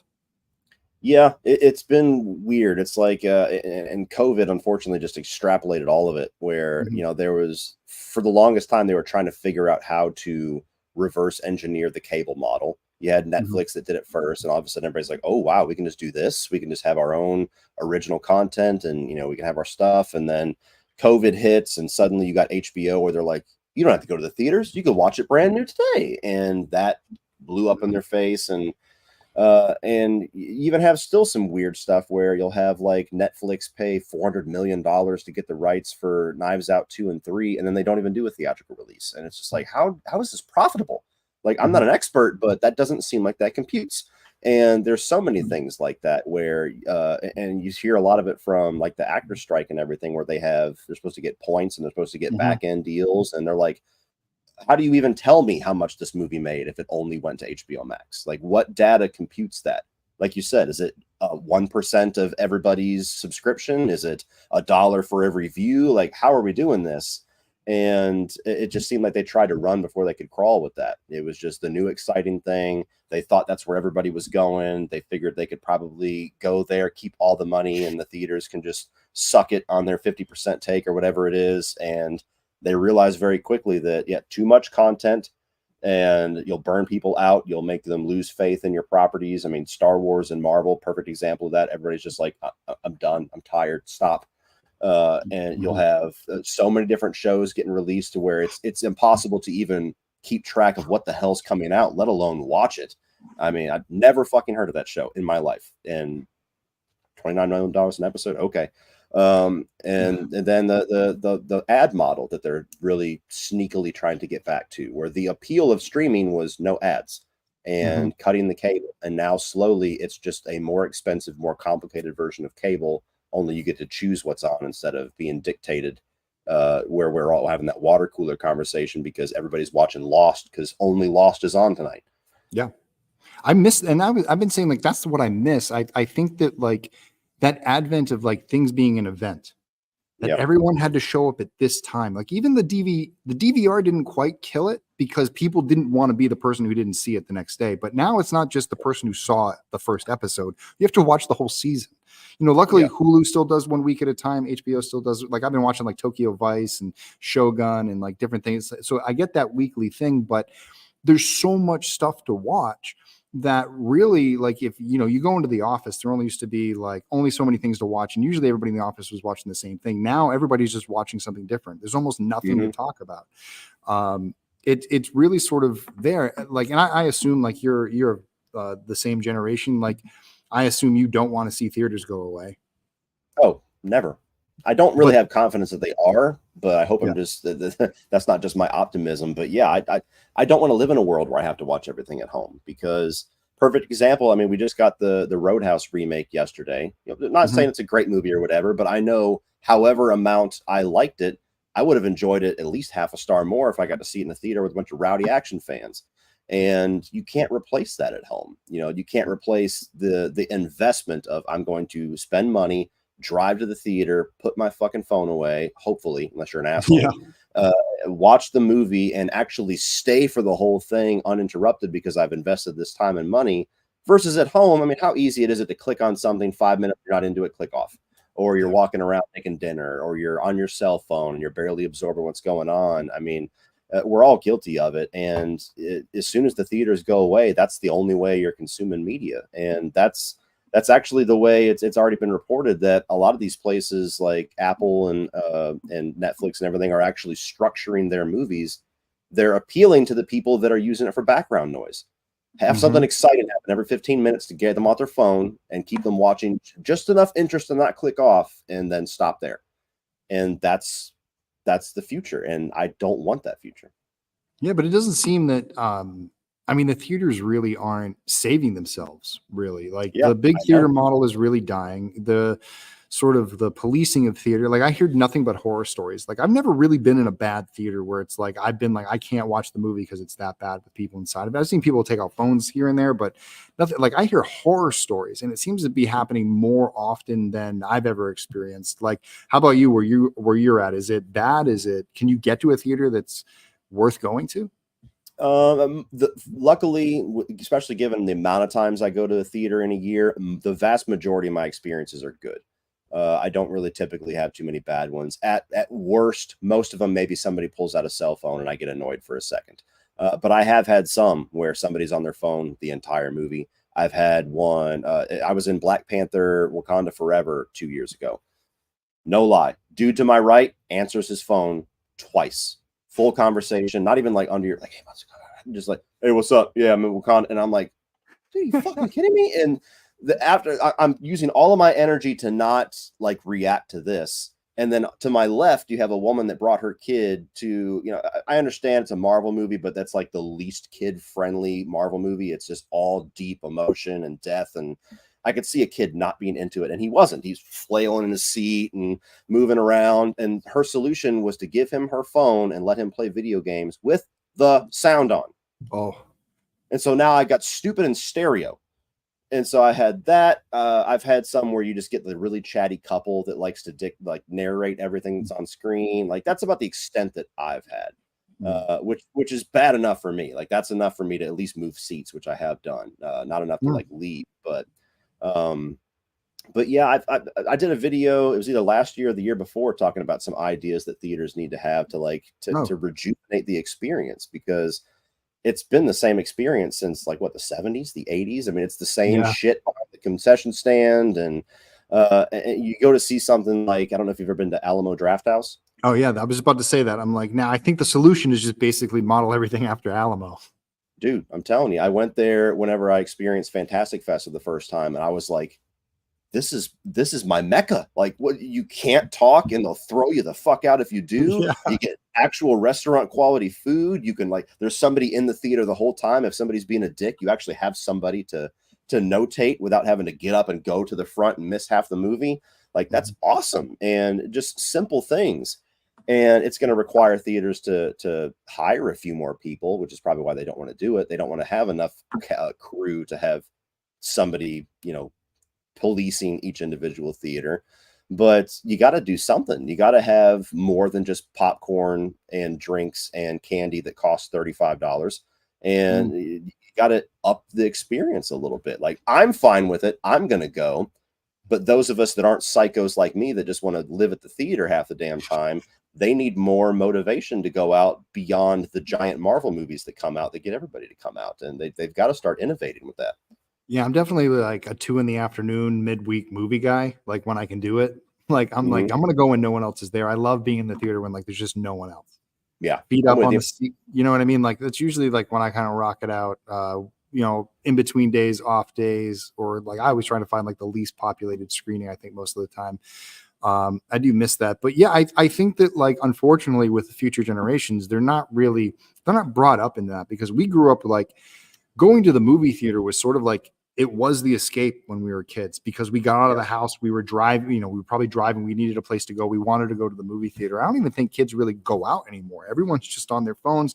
They'll watch stuff at home, or they'll go over a friend's house and put something on, or they'll watch people play video games, watching a lot of things on devices and computers, you know, so they've mostly known that their entire lives, and they don't really feel like, you know, we used to have to wait and then go to the theater and have a, you know, wait in line. You know, like, maybe you didn't even get into the movie type thing. Like, they'll never have that experience. And so I think because they've never had that experience, there's nothing for them to miss. They don't really see it as anything but, oh, it's just big and whatever. Like, we have a big screen at home, which we also, you know, again, growing up, we had tube TVs and like the big projector flat screens that like weren't great. Like, things just came into like true HD, like maybe 5 or 6 years ago, when 4K started streaming everywhere. So you can see why people don't want to do it. I think the theaters are going to turn into Alamo Drafthouse. It's going to be niche. You're not going to see AMCs anymore. You're not going to see the big sort of theaters. You might have like one nice theater in your city that's old and like sort of does theatrical stuff, or it does like theater plays as well, maybe. But I think you're going to see that boutique. It's going to become a boutique event where people want to go out and drink. They have that love and the affinity for cinema. They want to go, and you know, this is where filmmakers are going to come out and talk to their movies and do special screenings. But maybe they'll even bring back the intermission, which would be nice for some of these, like for the Dunes of the world. Yeah, Killers of the Flower Moon. Yeah, like, I can't believe that movie was 3.5 hours long. And it, you know, there's things like that. It's going to be interesting. And again, it's going to be the advent of the way that streaming, the way that AI, like, all sort of start to populate this world of what's going to happen to streaming, what's going to happen to theatrical releases, and the space that's going to be left. Because pretty soon, if that's what is the future of the theater, what is the future for film? Like, how, like, what are the big production companies and the big producers of the world going to do? I mean, you see Zack Snyder making stuff for Netflix. He seems to be pretty happy. What did he say? He made 16 billion views or something. Was that accurate? I don't know what he said, man. Like, I'm a Zack Snyder fan, but sometimes when he talks, I think he's a little nutty. Like, he was basically saying that Rebel Moon was seen by more people than Barbie. I don't know what numbers he threw out to justify that, but that was kind of the basis. Yeah, and the way that like Netflix breaks down those numbers. But again, like, he's got all those views. So how does did those views lead to subscriptions and, you know, all these different things that have to be asked? And views aside, these movies don't penetrate into the zeitgeist. Like, they're there for a moment. We watch them, we talk about them online, and then they're gone. They never existed. Like, Tarantino said something along these lines that got a lot of shit for it. Like, he was talking down to him, and it's like, he's right. These movies act like he basically said it's like these movies don't exist, and it's like, he's right. Can you list 20 Netflix original movies? Go. You can't. And that's just the reality of it. But you could talk about Barbie, Oppenheimer. You could talk about Avengers, you know, Endgame, like these movies that are cultural mainstays. And you talk about them for decades to come. But I will never remember the last streaming service movie that I put on past my review. No, yeah. I mean, I thought the same thing too, but I think content in a way, things are being called content versus films or TV now. A lot of it is chew it up and spit it out because there's always something else to watch. We used to watch something, digest it, have to sit with it for a while before the next really good thing was going to come out. Now something good is going to come out every single week because there's that just much stuff being made. But even the good stuff gets chewed up and spit out. Like we had maybe a 1 week discourse, maybe 2 week discourse about Dune 2, and then it's already gone. Like people aren't even talking about it anymore. It's already on to the next thing. Pooh came up, people ate that. Then it's going to be, Late Night with the Devil. People are going to eat that up, chew up that, spit that out and go. And I mean, it was like, even when Never Hike Alone came out, like Never Hike Alone 1 came out, I felt it do an impact and kind of, it felt like there was a conversation going. It felt like it sort of got its discourse and did it. Through the course of COVID, it started with Never Hike in the Snow. I just noticed how fast, like I did all that work and then people watched it, commented, moved on. Yep. We did Never Hike Alone 2. People watched it, commented, moved on. And it was like, wow, like you really do all this work for like really just this like blip. And then you get washed out into the sea and you got to start swimming to your next place to sort of bring something else so you can hopefully make something else. I mean, it is definitely like from the perspective of like making things, it's hard. It's hard because it's really hard to have staying power now, because there's so many options, because there's so many things that you can take. I don't like, very rarely do you see people like, but then like, it's funny because the thing that keeps a lot of things in the discourse is the negativity again. The Marvels, the Star Wars, all these big franchises that are coming through the world. The thing that keep it really relevant is the fact that people are ripping each other's throats out online every single day of, argue. Like the Alkalite came out the other day and people are like, how could there be a Sith? There haven't been a Sith for millennia. And like people like now going to war and like all of a sudden they want to, ban the Acolyte and all this. And it's like, it's always to the extreme. It's always, you've ruined my childhood and everything sucks. And it just, again, it's like, it makes me think of like, what is it about films? What is it about like social media that just is it because we're not really talking to a person? We're just typing down raw thought into it and then putting it out in the world. And that's basically what it is. I think it's part of that. And I think it's part of people just taking out their frustrations with everyday life onto something that can't affect them. Like you always see, well, not always, but you traditionally see the worst versions of people on social media. And you'll see it like with your friends and family. Sometimes you'll come across a post where they've commented on it and you look at what they said and you're like, Jesus Christ, that doesn't sound like them. And then, it just, you know what I'm saying? And like, I see it sometimes with my dad where I'm like, I know that's not you. Like, why are you fucking going in on this? And it's just, I think people get frustrated with their work or the stresses of life. And that's their consequence-free way to vent. Is something gets announced that pisses them off in the Star Wars world and they're like, fuck it, I'm taking Monday out on this. And whatever it is, politics is the common one. You'll get like some article, here it is, and then you just the whole day's frustration gets pulled out. And so I think it's a combination of the two. I think it's just people being far too comfortable behind a keyboard sometimes and just being really exploiting the consequence free side of it. And also just, that detachment of that human element of, I'm not yelling at a person, I'm yelling at an avatar. Yeah. Look at that cob of corn. That's like, that guy's got, it's just a corn that's yelling at me right now. It's not that just like a Cornhuskers fan. But one thing that made me think like that, maybe just think about it too, is like, again, the thing I'm worried about with the AI side of it is that AI tends to be very, like, it doesn't see good or bad.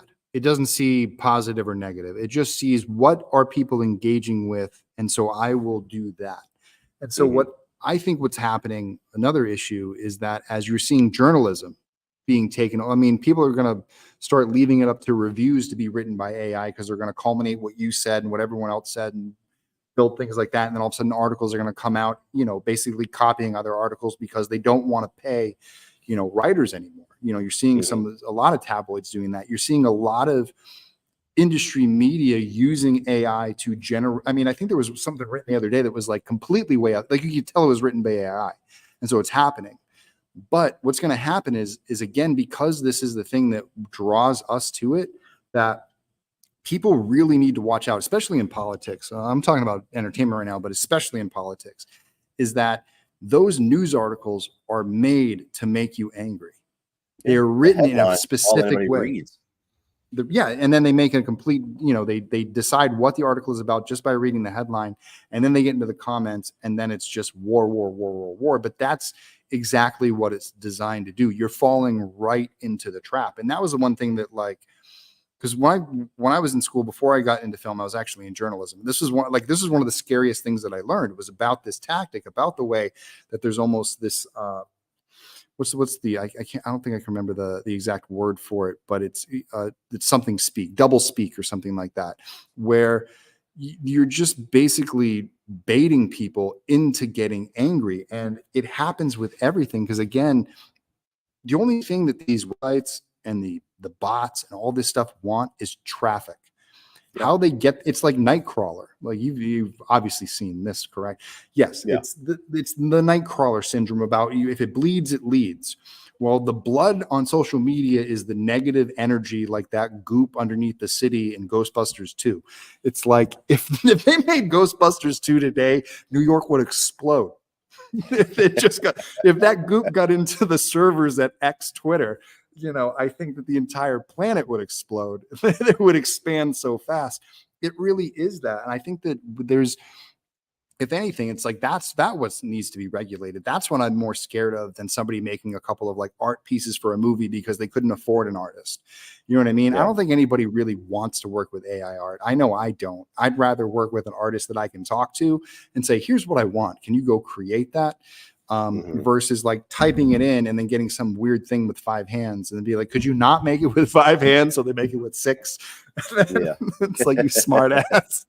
So there's a lot of shit like that. So that's what I don't know. I think that's going to be, as this keeps going and as we're, pretty soon, it's like we're right there with not just artificial intelligence, but augmented reality. Those two things blending. So all of a sudden, if we're all wearing goggles and then AI can get into our goggles and create things in front of us that maybe really aren't there unless we take the headsets off. This is just like They Live.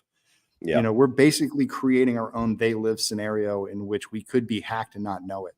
There could be things in your goggles that aren't there in real life, but you would swear that they are there if we don't pay attention to it in the right way. Or the fact that you're going to be walking down the street and you're going to have this device that sends you notifications, and it knows that if it brings up a certain subject with you, it's going to get you going and it's going to put it in your view. And that's, I think, the thing that I hate about technology the most. It's like, you're not looking for it. It finds you. You know what I mean? Like, a lot of the times you're not out there seeking it. It's even when you're not seeking it, it will come and find you because it's like, hey, they're talking about this. Don't you want to jump in and share your opinion? Because everybody wants to be heard, especially on subjects that they're passionate about. So I think it really is. It's important to learn from, the story that you just went through, of the fact that there are people on the other line, on the other end of that. They're going through a day, they're existing, they have family, maybe they don't. Maybe that's the reason why they're pissed off. You never know what could be going on with somebody. So it's really sort of crazy there. I'd like to take a moment to just throw it out to the chat real quick. I see some people out there that I just want to say hi to, and then see if there are any questions that want to come up. But first, I just want to say, Nina, you had a great comment about you don't know your neighbor, but you know about your neighbor, but you don't know your neighbor. Is definitely a good sentiment as far as kind of that. So does anybody have any questions that they want to throw into the chat? I see Davey Deathray out here. What's up, Davey? Now, when I see something controversial that I disagree with or whatever, I just choose not to post about it because it keeps a done conversation going, and the conversations there that are only bait. That is very true. We have Joe Gallo in the thing tonight. Hello, handsome. What's up, buddy? Good Ghost Jason thing there. Let's see. Allie's out there. Oh, hang on a second. I like your show. It'd be fun if you showed some comments and clips. What do you think about that, Jeff? Front and center. Look at you. Very handsome icon there. Look at him. Very good lad. Let's see. Who else is out here? See, look, Peter freak out. He's glad he fixed you. Peter, are you a big fan of Pooh? I mean, where are the fans of Pooh? I want to hear like it's again like and then from what I've gathered, there are basically two different kinds. There's either the I genuinely like kind of schlocky movies. This is my thing, so this is right up my alley. Or there's the people that are more like, well, it's supposed to be bad. That's the point. You didn't get it. So that was kind of the two things that, every movie's got its audience. Every movie's got its fans. There's very few zeros on Rotten Tomatoes. You know what I mean? So yeah, it's interesting, and we'll see if that fan base spreads here on Tuesday. Yeah, even Morbius is like what, a 13, a 9. Mm-hmm. Not everybody hated it. Yeah. Oh my god, I can't. Oh yeah, and you had a fun time with Madam Web too. Web. Oh my god, yeah, that's another movie, man. That was one where it's just like that. You could always find, usually, even in a movie you don't like, you could find things about it where like somebody tried here, there was a passion here, or like I could see where this could have been going, but maybe something got in the way. You watch that movie, and just from the directing to the writing to the acting to the special effects to the ADR, you're just like, did anybody give a fuck about this? And I love the fact that some of the stars have at least been very open about it. Like Sydney Sweeney basically has just been like, yeah, I literally did that to manipulate Sony into letting me do this. And it's like, good on you. You played the system. But, those are the types of movies where it's like, as audience members, that gives us even more of a reason to be pissed that they got our $12. She's having a moment right now. Did you see Immaculate yet? I saw it last night, actually, at 10 p.m. It's interesting because all I've heard about that movie is first two acts are kind of generic. I've seen all this before. Then the third act just goes nuts, and I loved it, and it saved the movie. And I kind of had the opposite, where I was actually really intrigued with what they were doing in the first two acts and what they were building towards, and curious of where things were going to go. And then where they decided to go in the third act, I was like, well, that's not exactly where I wanted things to go. I don't know how I feel about that. So it's definitely worth checking out, though. I've never seen any of her work besides Madam Web, and I knew right away that wasn't going to be like the first impression to take with her. And she goes for broke as far as a performance in it. So if nothing else, the movie totally sold me on her. Yeah, I know. I was introduced to her through White Lotus. She for the first season. I know she was on Euphoria. And then all of a sudden she was in Madam Web and then Immaculate. And even Dakota Johnson, I think, was funny. She was like, Dakota Johnson her reaction was pretty funny. She was just like, yeah, sometimes you just get into things and it gets made. And people were all over her too about like, how could she say this about a film? But it's true. I mean, look at what happened to Zack Snyder. Look what happened to, Suicide Squad, the director who did David Ayer, right? David Ayers. Like they get their films taken away from them. The endings get remade without their permission. People come in there and shoot different things. The studio doesn't care. The studio owns the movie, and they will do what they want with the movie. And a lot of times they'll do things that makes you just scratch. I mean, just look at the entire Sony Spider world. I wouldn't say Spider-Verse because obviously they're doing that well, but their live action Spider properties are all awful. And you think like, how somebody's running this, somebody's saying like, yes, we're greenlighting these movies, we're going to make it happen, we're going to get all these stars in, and even the stars are coming in and being like, what the hell is this shit? Sort of that. We've been going for a little bit, so I'm probably going to wrap it up, but I did want to ask, since you've been watching a ton of content lately, what are like the top 3 things that you'd recommend from this year to people who are looking for something to watch this weekend or in the next couple of weeks? What has like really wowed you so far this year? Well, I mean, Dune Part 2 is an easy answer for that one. That's kind of the big premiere movie so far this year. So if you're into those types of movies, it's pretty dense, hardcore sci-fi. So, I mean, whether that's your thing or not.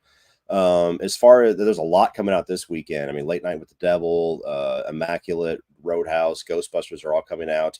Of those 4, I'm a sucker for old school action movies. So if you just want something fun to watch with friends or whatever, like it's not a movie to take serious, just like the original. But I actually enjoyed Roadhouse more than most people seem to be.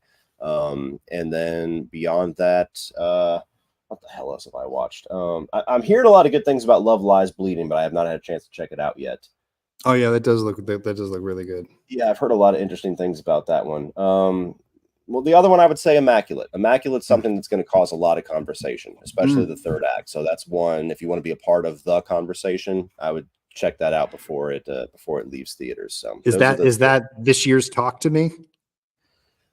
Probably not. I mean, I can't really go into detail about why. It's one of those movies where it decides to get really daring is going to either save the movie or destroy the movie for you. And those movies are always very interesting to hear the conversations and find out who falls on what side. Cool. All right. I got a couple questions for you here.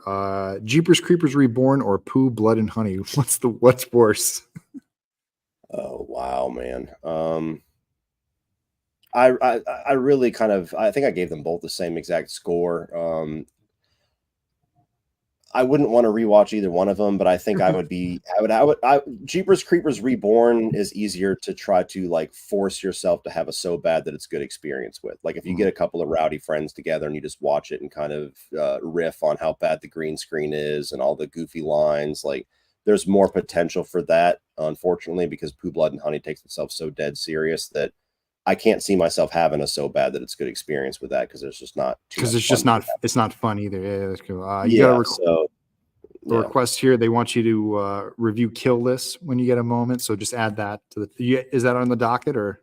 I don't even know what Kill List is. That's Me either. Older movie or, I'll throw it on the CVS list of things that I have to do. Yeah, right. Let's see. You haven't done When Evil Lurks yet? No, I saw that when I was at Fantastic Fest, so I covered it pretty extensively when I was doing my Fantastic Fest coverage, but I didn't do an individual review for it.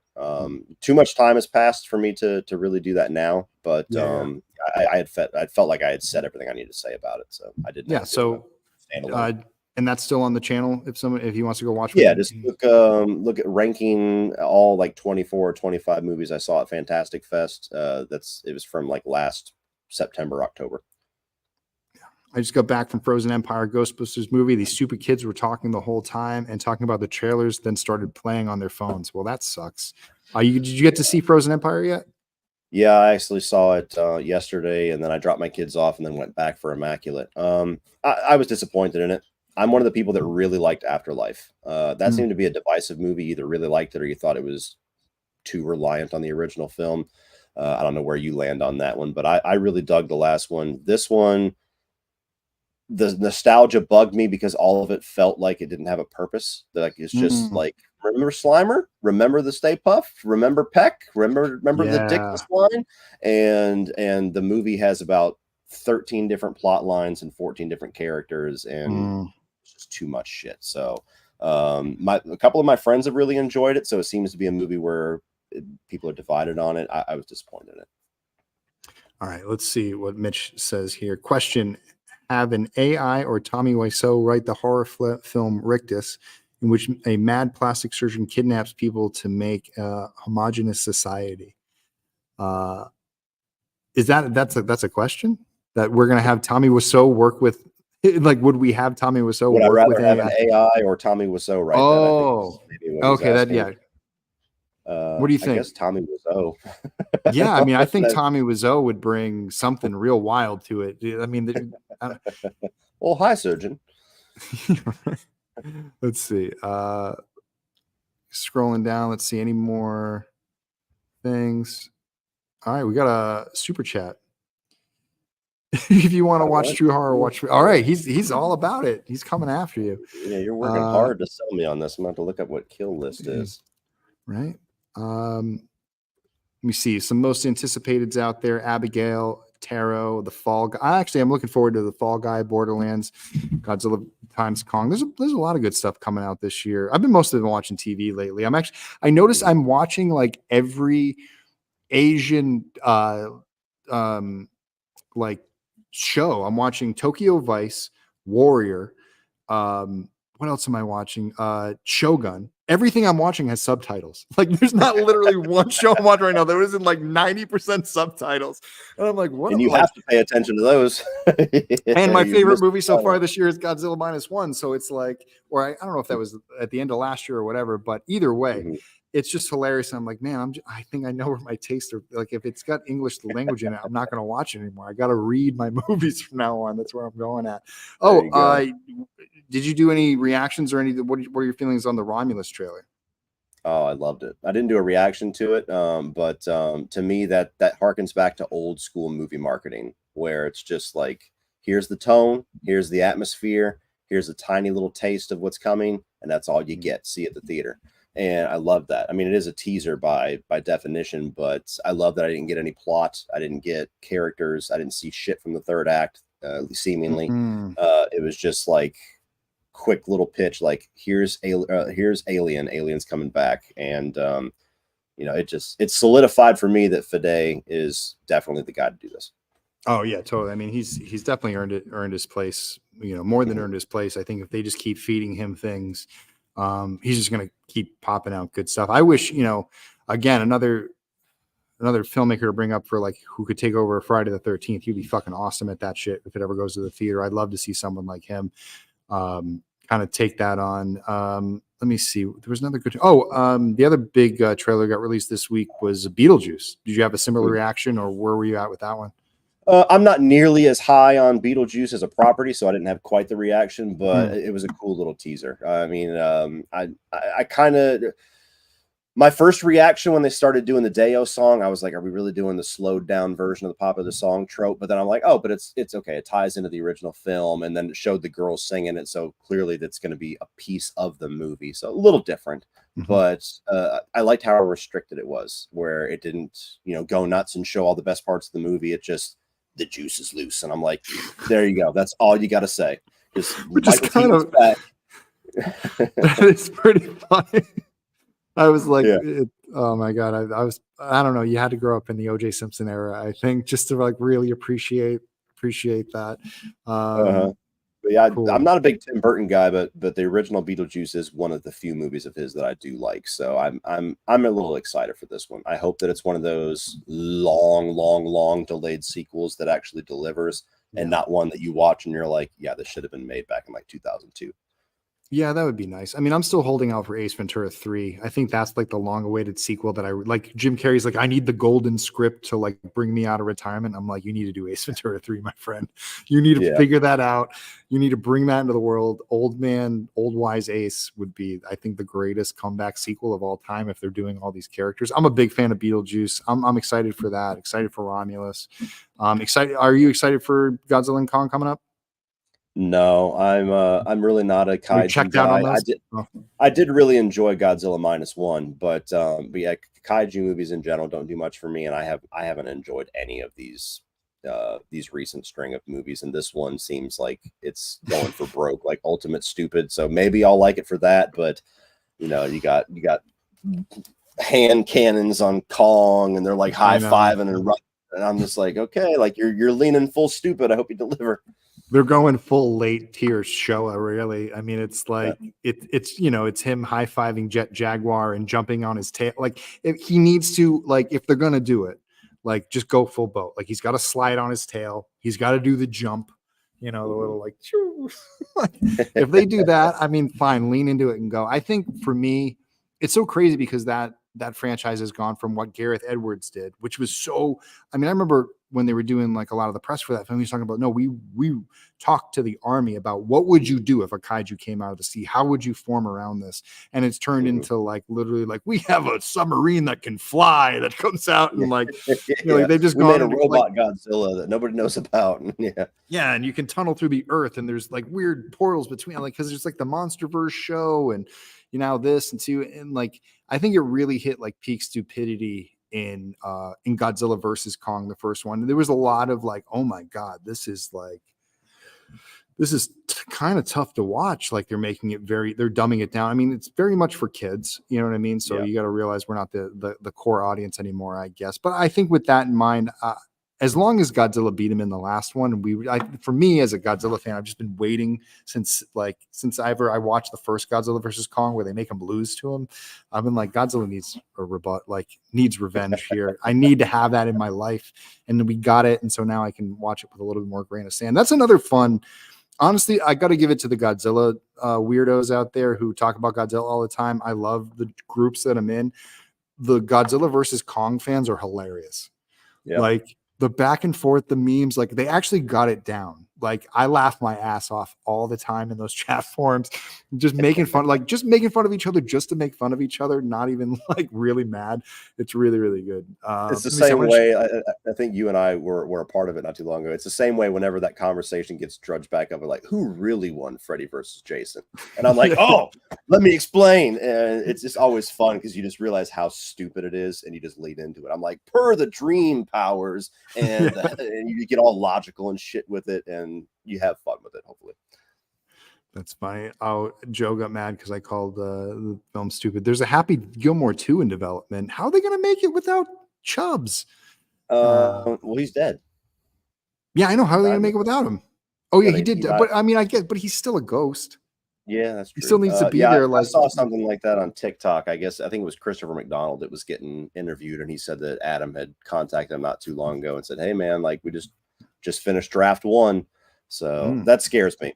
That scares me because I love Happy Gilmore, and I think that would be awesome. Of all of his classic Adam Sandler comedies, that's one that I think you could most easily do a sequel to. But I want it to be classic Adam good, not Netflix Adam. You know what I mean? I love Adam Sandler to death, but I don't know if it's just I've grown up or what. But his humor doesn't quite hit it for me. I get excited when I see him do something serious now. I know, right? Isn't that kind of crazy? Like you're waiting for Adam Sandler's serious movie to come out, not the comedies. Moy Tunes has probably the greatest comment of the night. I know who lost Freddy versus Jason, the audience. Hold your tongue, sir. That is cinema. That's funny. Last thing I'm going to bring up tonight, because it actually is interesting, and I'm looking forward to seeing it kind of in a violent nature. Did you see the teaser for that? I did, where it's from the killer's perspective. So you haven't seen it yet. You know, it looks pretty cool. I think with me, it's like he has big Jason vibes, and so that always throws me off. Like if you're gonna make, like, again, like people are like, why didn't you just make an original? I was like, because if I was gonna make Jason, I was gonna make Jason. And so when I see like a character who is definitely Jason with a different mask on, I sort of go, ugh. It's like I can't unsee Jason for me. It's a very me thing. So I want to. There's some really cool stuff. Like I'm interested to see what they do with the camera work. It seems like it's always kind of trailing that character and coming off of that character's sort of trip. I heard the plot for it, that basically like kids disturb this undead spirit. The undead spirit comes and wreaks revenge on them, and we have fun. Very violent. You see it in some of the trailers, so it's definitely going to be really, really cool. I think it's coming to Shudder, which will be really rad. I'm definitely looking forward to that. But that'd be good. But it has been a nice, almost 2 hours here, Cody. Thank you for jumping on last minute. We fixed mic issues midstream. We got it all done. We talked about everything. Survived. Yeah, man, I appreciate the invite, and I'm sorry about that. It's almost $1,000 setup, so I don't know what happened. Sometimes technology just decides to give you the middle finger for the night. It'll probably work perfect as soon as we sign off. But I know, no, we got it working. Yeah, we figured out. I mean, this thing, I remember this mic kind of shorted out of me a while ago too, but it had to do something with the core. I don't know. It just happens. I'm not too worried about it. This is just something to do on a Friday night, hang out and have fun and have people drop by. So yes, thank you everybody for stopping by tonight. Thank you, Allie, for that last comment. Let me pop that out there. Next week we'll be back. I'm not sure what I'm doing just yet, but of course, like always, I'll figure it out as we go. As a reminder, definitely get your Never Hike Alone orders in, because I'm closing orders next week, and that's going to be it. And we're putting in our orders, and things are going to start shipping, and I can move on with my life. It will be really great to be nice. I'm very much looking forward to shipping the last Blu-ray and moving on, even though we do have the master cut coming up this summer, but that's going to be a much easier sort of time to sort of deal with that. What else is going on? Remember to support the channel. Remember to check and link, subscribe, all that fun stuff. Definitely, if you're not subscribed to Cody's channel yet, definitely get over there. Great reviews. The channel's doing great, man. I love seeing all the stuff coming out. All the travel you've been doing. Always proud to see seeing a good friend out there kicking ass and taking names, and hopefully not getting killed by any Winnie the Pooh lovers in the next year or so when the next film comes out. Knock on wood. I don't know. I don't know. Maybe one of these days I'll actually watch one of those films. We can have a nice marathon when they all come out. We'll just have a live stream and just watch them back to back to back and see if we can do it. There you go. Or maybe this is what they're going to use in Guantanamo. They're just going to put on Winnie the Pooh on repeat. But it'll be good. But anyway, thanks everybody for hanging out. definitely check out next week. If you haven't watched Never Hike Alone 2, definitely give it a watch this weekend. And until next time, I will see you all